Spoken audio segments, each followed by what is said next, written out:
Good afternoon, ladies and gentlemen, and welcome to the Baker Institute. It's with great pleasure that I welcome back His Excellency Abdullah bin Hamad Al-Attiyah, the Minister of Energy and Industry of Qatar, to the Baker Institute Energy Forum. Our Energy Forum has grown since the Minister's last visit. At that time, the Baker Institute had just released its study on the Gulf, and we were very hopeful about establishing a world-class energy research program and policy forum.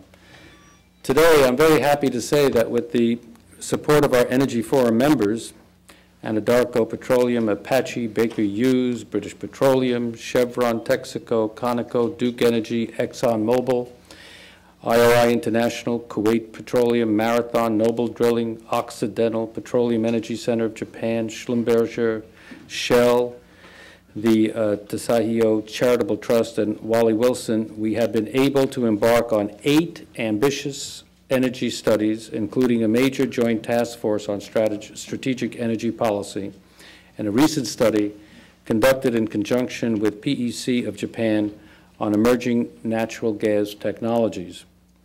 This summer, we will be releasing an update to our Persian Gulf study, I should say Arab Gulf study, that will cover, among other topics, developments in the economy of Saudi Arabia, trends in OPEC, capacity expansion, and the future structure of oil markets and Asian-Middle East links. This autumn, we will launch a major new study on energy in Latin America, supported by funding from the Energy Forum and including a special study on critical issues in the energy industry of Brazil, which is funded by the BP Foundation. We are also beginning a new research program in conjunction with Stanford University on global gas infrastructure and geopolitics. I simply would like to take a moment to personally thank our Energy Forum members, many of whom are here today and represented today, for their support and participation and for making this research and today's program possible. I understand the Minister has been extremely busy since his last visit. Under his leadership, the natural gas industry in Qatar has grown to unrivaled world-class status, bringing Qatar a level of economic growth and diversification unparalleled in the region. In the year 2000, real gross domestic product in Qatar grew at an annual rate of 12% and 6% thereafter. With creativity and vision, Qatar is advancing an ambitious $3.5 billion pipeline project that will bring natural gas to neighboring Abu Dhabi and Dubai, bringing to fruition the opportunity for a major Gulf cooperation gas grid and economic integration that meets with the broader goals of political unity for the Gulf region. The strategic importance of this project cannot be underestimated. Together with its industry partners here today, Qatar has become a major exporter of LNG and is internationalizing its focus to include not only the Far East, but also Europe, and the United States has taken the lead in the gas-to-liquids industry development. But these achievements are not surprising given the leadership brought to the task by Minister Al-Attiyah. Minister Attiyah has served as Minister of Energy and Industry since 1992. Prior to coming to the Ministry of Energy and Industry, he served as Director of the Office of the Minister of Interior and Acting Minister of Finance and Petroleum. He is Qatar's representative to OPEC and has served as President of the OPEC Ministerial Conference and is the Chairman of the GCC Petroleum Cooperation Ministerial Committee. He has also served as Chairman of the Qatar General Electricity and Water Corporation and Vice Chairman of Qatar Public Telecommunications Corporation. He is what they say in Arabic, Khabir al-Khubara, the expert of experts, eminently qualified. Please join me in welcoming Minister Attiyah back to the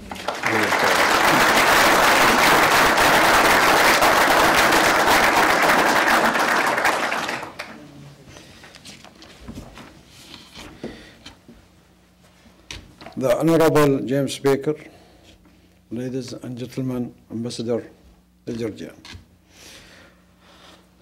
World gas consumptions in the year 2000 reached 84.9 TCF, registering a growth of 4.9% over that of 1999, with with over half of that consumptions in the OECD area, which has only 8.8% of the world total reserves. The Middle East, on the other hand, has 36.3% of the global gas reserves, while producing 8.7% of the world production, pointing to the potential role of our area in future gas supply and trade. Looking at the future, gas is expected to be the fuel choice for many industrial countries for many reasons, among which are the concern for the environment, the improvement in technologies such as in the combined cycle, increasing the efficiency for power generation, worldwide gas market deregulations, making gas more competitive to the other fuels, improved economics and cost reduction of LNG plants and transportation. Prospect of gas to liquid GTL is a viable method to produce petroleum products. Major oil companies are focusing more on gas. Hence, all credible projections indicate that worldwide gas demand will rise at over 3% per annum during the period till 2020, increasing from the present level to 162 TCF, with about half this level being used in power generation. Accordingly, it's expected that gas will remain the fastest growing primary energy source, with its share in total energy consumptions is projected to increase from its present level of 23% to 28% in 2020. With such development, gas trade, whether in the form of LNG or pipeline gas, is expected to flourish. However, such trend is not without numerous challenges and obstacles, the most important of which are the price linkage with oil or oil products in PTU basis. Large export-oriented gas projects are capital intensive, while the cost of transportation to consumption centers, except for short distance pipeline, is high, resulting in a much reduced economic risk as compared to oil. The political, technical, and economical issues connected to long-distance gas pipeline causing many boundaries. The lack of adequate facilities to receive LNG, such as LNG terminals in many prospective markets. The changing structure of the LNG market relating to duration, prices, take or pay, flexibility, is causing some concern to producers, as LNG projects require certain prerequisites. The energy policies of major consumers relating to the pattern of their future energy consumption and all the associated regulations relevant to the import of gas-related products. Ladies and gentlemen, in spite of these difficulties, my country is determined to play a major role in the future gas world trade. Our limited oil reserves has made the optimum development and utilization of our huge gas resources, certified now at more than 900 TCF by SSI, an American specialized consultancy, the cornerstone of our future economic and social development. Our strategy in the gas sector is directed towards A, building large gas export-oriented projects, whether in the form of LNG or pipeline gas. B, exploring the possibility of implementing gas to liquid projects utilizing the available technologies. C, implementing value-added projects in the field of fertilizers, petrochemicals based on gas and gas-related products available. To achieve our targets, we have adopted an open door policy toward foreign participation. My government, under the wise guidance of His Highness Sheikh Hamad bin Khalifa Al Thani, the Emir of the State of Qatar, has provided an environment for inducing foreign involvement and investment. Qatar LNG industry started in the 90s by establishing a major infrastructure and port facilities at Ras Laffan for LNG export with a capacity of 30 to 35 million tons a year at a cost of $1 billion. This paved the way for implementing two grassroots LNG projects in a partnership with the major oil companies, namely Qatar Gas and RasGas. LNG companies, Qatar Gas with Total Fina and ExxonMobil has a capacity of 6.6 million tons, which is being double-necked to 9.2 tons a year, while two additional trains for Spain and UK are being negotiated. 6 MTA of Qatar Gas LNG goes to Japan through a long-term supply agreement. RasGas with ExxonMobil has a capacity of 6 million tons, 5 of which goes to Korea at present, while third train is under construction to go to India following the sale and purchase agreement with Petronet of India for the supply of 7.5 million tons a year. Several other supply agreements have resulted in the decisions to expand RasGas capacity to 22 million tons before 2008. Our efforts are directed on reducing cost and increasing efficiency so that we have a competitive edge in the LNG trade. 2 pipeline gas export projects were concluded, the first of which is the Dolphin project, which will supply United Arab Emirates with 2 billion cubic feet per day as of 2006. The second is the EGU with ExxonMobil to supply the domestic market and export about 1 BCFD to Kuwait and possibly Bahrain in the near future. A third project to supply Pakistan is under negotiation. As for the gas to liquid project, Qatar has taken the decision to be the world capital of GTL. Our first venture with Sasol of South Africa to implement a 34,000 barrel a day of GTL plant producing naphtha and diesel, which should be operational by mid-2005. 6 other mega projects with Ivanhoe of Canada, ExxonMobil, Conoco, Shell, Marathon, and Chevron Sasol are under consideration. Our target is to reach a production of 20 BCFD before 2010, split as follows: 40 to 45 million tons of LNG, 6 BCFD of piping gas, and another 6 for gas to liquid project to produce almost 550 to 600,000 barrels of day of GTL.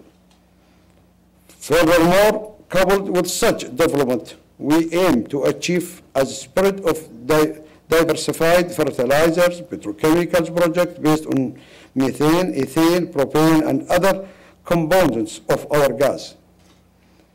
We already have a large ammonia and urea production, polyethylene, MTBE, methanol, and EDC, VCM, a new HDPE plant with Chevron Phillips is near completion, called QChem1, while an agreement was reached with the same company to build a new world-class polyethylene plant, it's called QChem2, by 2007. Additionally, an agreement was concluded with Autofina of France to build a new also polyethylene project by 2006. Furthermore, we are exploring the production of polypropylene based on methane and are discussing with some companies the possibility of implementing DME and ethylene glycol. Ladies and gentlemen, our aspiration is to play an important role in the future gas, fertilizer, petrochemical trade. We are in Qatar, would appreciate all the help we could get, that it will facilitate our endeavors. The attractive physical condition, the track records of Qatar with its foreign partners, and the availability of abundant feedstock make Qatar a suitable place for investment.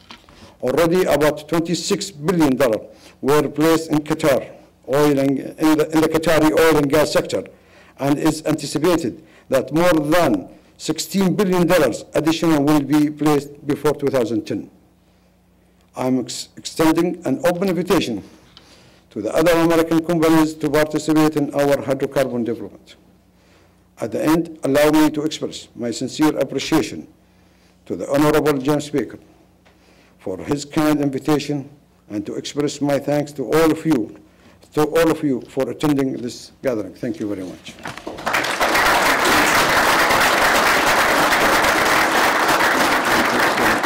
Yes, it's better. The minister has agreed to take questions from the floor. So just raise your hand and wait for the microphone to come to you. I think you've answered everyone's questions. I have no, there we go. Mr. Minister, could you elaborate a little bit more about any plans you have to increase initiate LNG imports into the United States, and who you might be working with? Yeah, for sure, today we had a lot of discussions, to supply the United States. We never forget the North America, because for sure, it's in our strategy. As I just mentioned before in my speech, Qatar today is becoming, a real gas country. We are playing a big role, one of the major players in the world in gas. As we announced our new, as I mentioned in my speech, 2 weeks ago, after SSI finished, a big, consultancy, study that approved that and certified that our proven gas reserve jumped from 500 TCF to more than 900 TCF, putting Qatar today as the second gas reserve country in the world. And this is also very huge, gas, and also it comes only all this 9 TCF coming from one single field. Do not forget that. And this is also, it's something, you can't believe it, And this is the biggest, gas, single non-associated gas ever been discovered. And I don't think so you will find another one. For sure, this is, I can guarantee for you. So what we, for sure, the North America, for the last years, we became the biggest, spot sellers to the United States. So we sold for the last year, many cargoes, to especially Lake Charles. Now we have a real discussing, with many companies to see the possibility to supply the United States as a mid-term or long-term. But the problem, today in the United States, it's a shortage of terminal. And this is also, it has, a very obstacles in how we increase, our supply of energy. Because if you take, today, if you see United States, it's a very limited, terminals and very limited capacity. And the increase of the gas of the United States is very dramatically. So the United States are really in problems. And they need, to talk and to action, new terminals.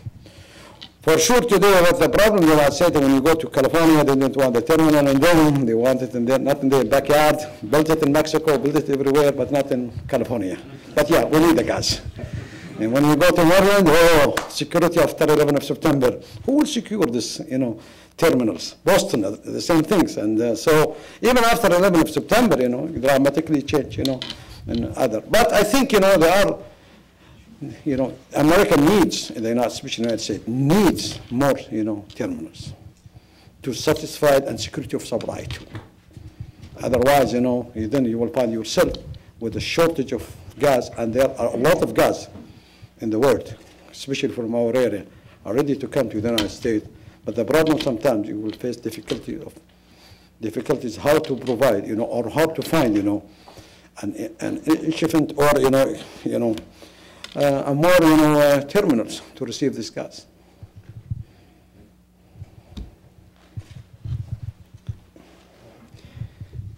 Yes, Your Excellency, in light of what you've just said, I'm wondering if, will we look forward to a larger spot market for gas? Could you ever anticipate Qatar becoming sort of the swing producer in gas and developing some capacity that you would use just to sell into tight markets around the world? I hope not.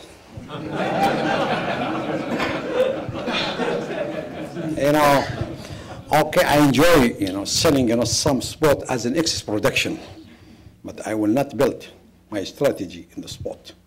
You see, LNG is very costly, and also the financiers are very concerned. I cannot, finance, an LNG project in spot basis because nobody will finance me. And this is the difficulty, also one of the obstacles, because the finance is not, the banks are not easy to convince. Yeah, I have a project but they will say to you, okay, in LNG, the cost is high. Okay, we want, your term, your conditions, your pay, take and pay, long term. Even a mid-term, they will not accept it. Maybe I will accept a mid-term, but the banks will not accept it. So we need also, a lot of things, to be changed to see how we can to flow in a market in a way that, the concept, of the spot market today is not because I will reject it, but because nobody will accept it. The finance, or maybe the consumer, they like it. But I cannot finance it, At the same time, I'm not in the charity business to finance a mega project, and no one, will finance me. I have not enough money in my pocket, to finance a mega project. Unless, this is our experience, with a lot of banks. When you sit with them, they check even which market it goes, where the risk of the market, and a lot of questions.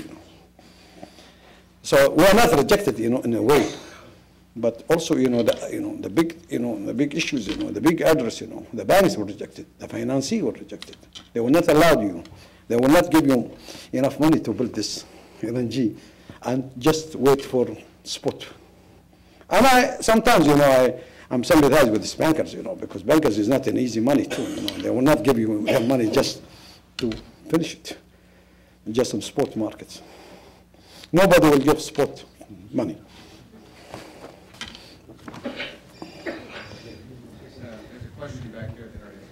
Okay. Oh, Your Excellency, you mentioned in your remarks several projects concerning ethylene and petrochemicals. Could you elaborate just a little more on your strategies for the downstream petrochemicals market? Okay. You see, Qatar is the first country in the middle in the Gulf who introduced ethylene and polyethylene and fertilizers. We are the first country in the Gulf. We start, building the first fertilizer plant with Norsk Hydro in 1971. Today, we are building the fourth plant.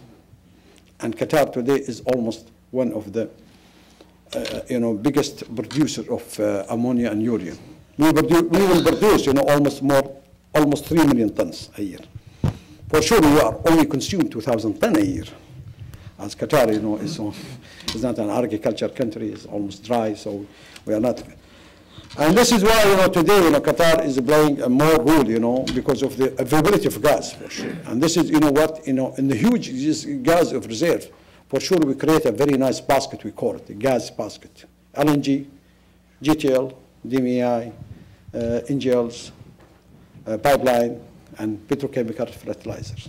For instance, in the polyethylene, we started the first project in '81 with Atofina.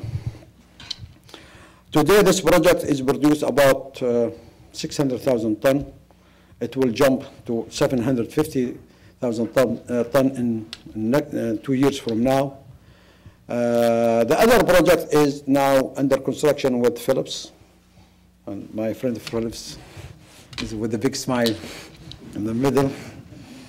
And this project is about 550,000 tons. Last week, we signed another project with Phillips also to add another, 750,000 tons. and to build the biggest ethylene cracker in the world, 1.3 million tons. So we will build a big ethylene cracker with a pipeline from Ras Laffan to Said to supply or to expand, KAFCO and QVC, QCOM1, and Catafina, and QCOM2. So yes, we are going to be also the capital of the ethylene, as we now can also be pay attention to the GTL.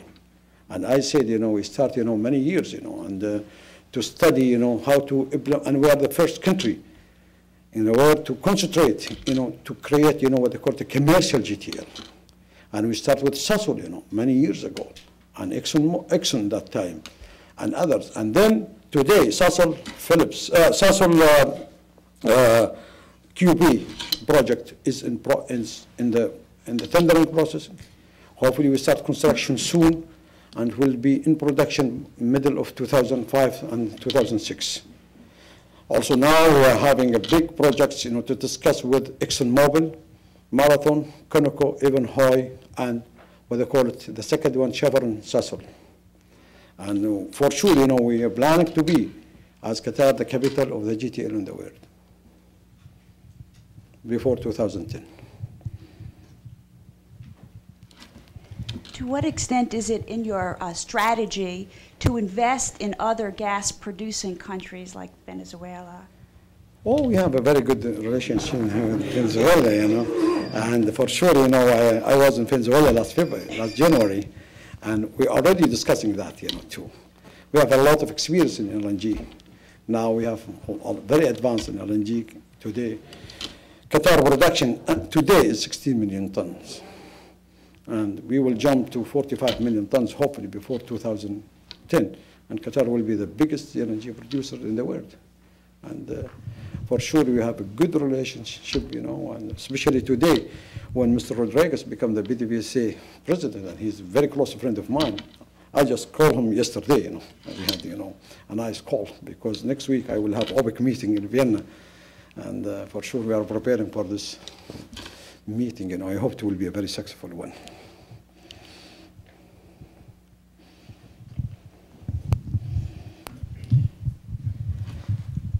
Good afternoon, sir. You've just spoken about your good friends in Venezuela. I wanted to ask about a report that Venezuela is considering raising its oil production, that it will exceed its quota. Have you heard that report, and are you concerned about it? I'm concerned about anyone who can, if it's true, reducing, over the quota. But I cannot predict only the just news, because next week we will be in Vienna. We will study very carefully, the statistic and the monitoring committee, and we will see who will exceed, who is not, And I think, just I don't want you just, to jump, what the news is saying, I heard the news, I read it, but I'm during my visit to the United States. So for sure, everybody is my friends, in OPEC, and we work as a teamwork, and for sure, also we are working with non-OPEC too, because we believe OPEC share in the market today is 30% only, and we cannot, defend the market alone. We need the helps from the others. So this is why we in last December, agreement, Russia there, Mexico there, Oman, Angola, and others. And for sure, in the June meeting, also we will meet the representative of these countries too. We invite them in Vienna, and we will see how we can, to talk to them, about to extend our cooperation. Also, we will have a very important meeting in Osaka, in Tokyo, in September, to discuss about, the dialogue between consumer and producer. 55 countries coming there. And it's a very important meeting, because this is because we believe the most important thing is to create dialogue between consumers. We don't want to play the mouse and the cat with our consumers, and because I remember in 1998 we had this meeting, the same meeting in Cape Town in South Africa. The price of oil was 12. We are the producers, we're tearing, and the consumers smiling. I I remember we discussed that, with them. We said how we can stabilize the market, reasonable price. They say, oh, we should not interfere. This is free market. So we left Cape Town as a producer with a very sadness. 2000, the price was over $30. Consumers start crying. Producers start smiling. And when we received a lot of letters from oil ministers from consumer countries begging us to interfere and to do something. The problem is that, we still, just 2 years ago, they're telling us do not interfere the market by themselves. This is a market driven. And, it's very difficult to say, but I believe, we should not wait each one to cry. We should stop crying. We should sit together and sit on strategy between consumer and producer and say, what is the reasonable price? Because everybody believes in the reasonable price, but still I don't hear very clearly what is the reasonable price. Could I ask just quickly to yes, follow please. up, are you in general concerned about the adherence to the quotas within OPEC? There is some overproduction. Are you concerned, and specifically perhaps? I think, as I said, I have to be, not to jump, to say, I'm concerned or not, because now I still not see, the real number, So it's only news. Let me to go in Vienna and sit with my colleague there, and then I can answer your question. Mr. Minister, President Putin was here at the Baker Institute last November, and he gave a speech, and at one point, with a slight Slavic smile on his face, he said, perhaps all of you here in Houston in the energy sector should begin to consider Russia as a more reliable energy supplier than OPEC. Would you wish to comment? Yeah, I hear it, and I think, I hear it, and I think it's good marketing. Everybody trying to marketing, yeah, but I think, this is what he wanted to market his country. I should respect what his, but I think for sure, my answer too, I'm also good supplier too. So.